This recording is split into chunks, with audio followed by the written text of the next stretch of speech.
In the interest of saving absolutely everybody's time, I feel like doing a generalized statement to all legacy media inside of the Matrix. And I'm doing it to save their time and mine, as well as protect the minds of the masculine youth for the future. I want to make it very clear that the legacy media, which I enjoyed the company of today, have made a massive mistake and missed a chance to do some genuinely interesting journalism.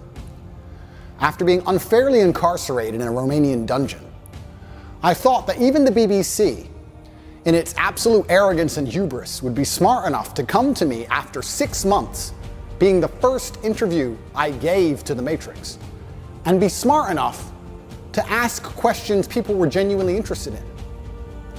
What's it like inside of a Romanian prison cell?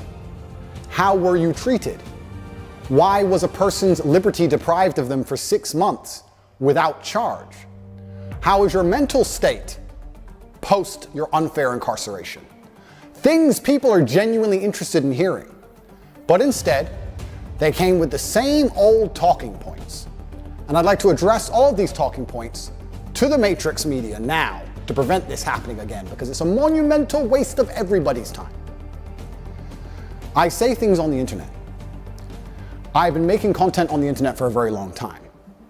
Finding a clip from 2016, 8 years ago, finding a 4-hour-long podcast from 2016, ignoring all context, ignoring everything positive I say about men and women and the world, and taking a single sentence and trying to pretend that's my entire worldview is not the bombshell you think it is.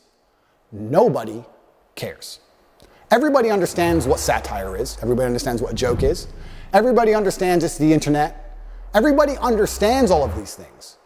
Plus, the people who know the truth of my message are very capable of understanding what is satirical and what is true. People are not as stupid as you'd like them to be.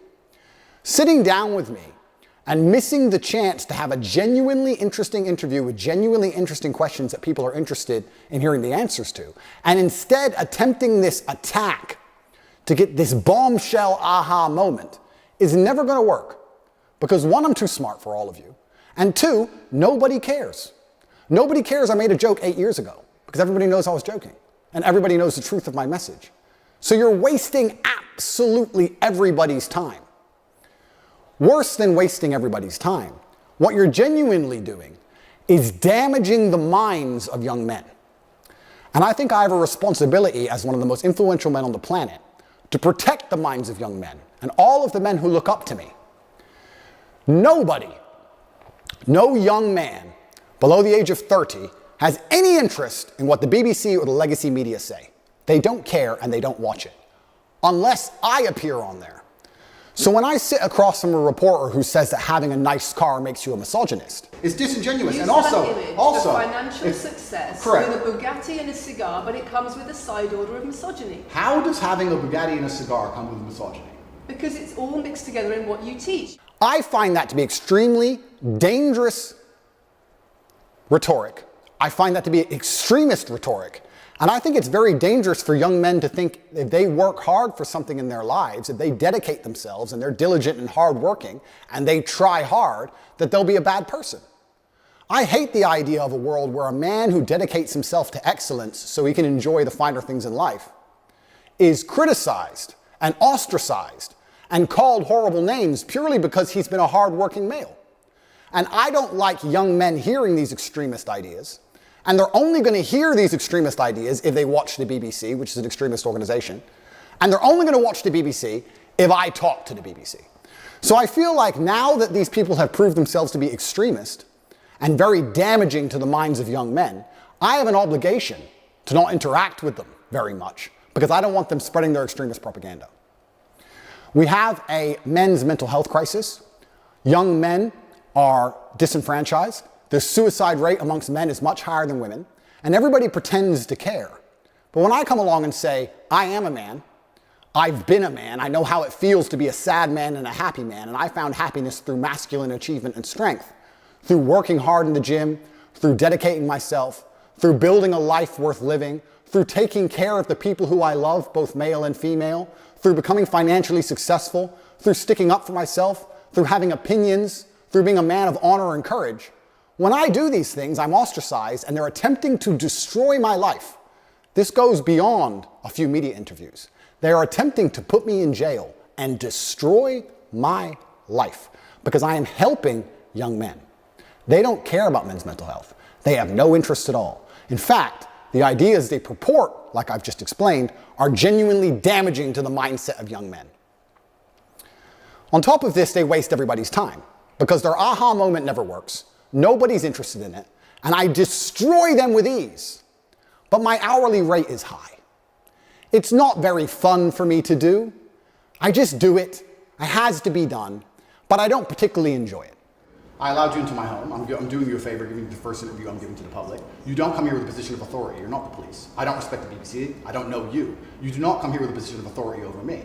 We are equals. We are people. We're citizens of the world, and we sit here as equals. And I see you as my equal, and if you ask me questions, I can ask you questions back. For you to come here and sit down and pretend you're the Gestapo, and that you don't have to answer my questions, is disingenuous because I don't owe you anything. Asking questions and you answer. But I don't owe, no. However you want. This is a conversation. And I don't owe you any degree of authority over me. So let's make that clear. And that doesn't matter if you're a man or a woman or from the BBC or the CNN. I'm here to answer your questions and be honest with you and do you a favor. Great. And I'm doing you a favor. But you come here with loaded questions. You're trying to paint a narrative of me which is negative. I'm asking you about things you've said that people are concerned about. And that's fine. But you're not going to sit here and say you don't answer my questions because you're not above me. So, in the interest of spreading good and positivity in the world, which is my number one objective, I am making this clear to all legacy media outlets. I will no longer interact with you for free. Nobody cares that you lie about me and nobody cares what you say. You have destroyed all of your credibility in the last 4 years of constantly lying about everything. And continuing to lie about me will only destroy your credibility further. I have an organization called Tate Pledge, which you can see. Go to cobratate.com and click at Tate Pledge, and you will see that I dedicate $25 million a year to feeding children, both male and female, in war-torn countries. I would like to think that even the legacy media can agree that feeding children in Sudan, or Turkish children after an earthquake, or Syrian children in refugee camps is a pretty positive thing to do for the world. In my last BBC interview, she tried to spin it and say that what I'm doing is somehow negative because I'm only doing it for myself. But this is the level of delusion these people operate under. Because some people would look at that and say, okay, so before you got money from attracting people to your website by making controversial comments, but that might have got you into trouble. And so now you're looking for a new market. You're looking for a new market of followers who are attracted by a different sort of persona. I've always done the charity work, so that is obviously incorrect. And I have proof that I've always done the charity work, so you're wrong. Tate Pledge is funded 100% by me. This is my personal money.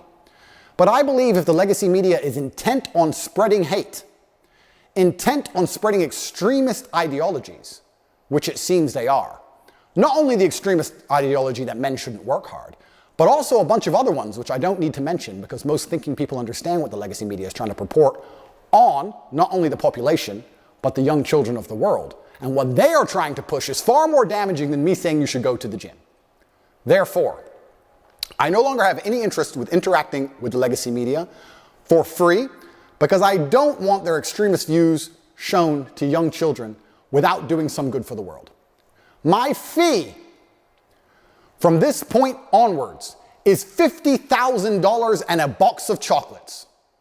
That is what it is going to cost you to speak to me. If you are from the Matrix, you will give me $50,000 in advance, which will be donated to Tate Pledge, which will be used to feed children in war-torn countries. And you will also bring a box of chocolates to my gate, which I will ingest as I listen to your Matrix propaganda and destroy you.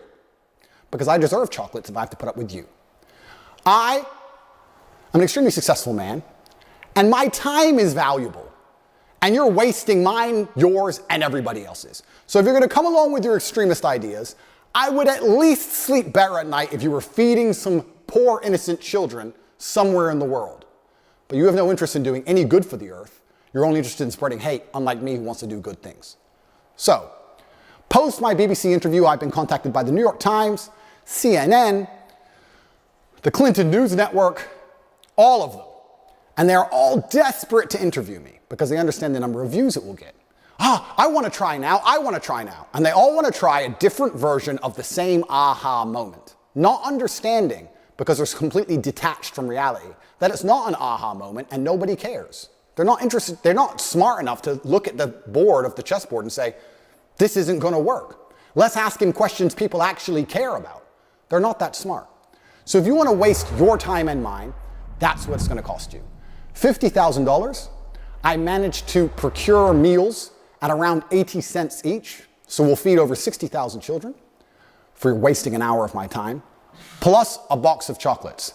That is my fee from this point forward. I will still speak to non-matrix media outlets who are interested in the truth, interested in asking interesting questions that people want to hear the answers to. I will still be available to do my own podcasts and tell the truth. But as long as legacy media retain their reputation as peddlers of extremist ideology, I no longer have any interest in promoting them and making them relevant.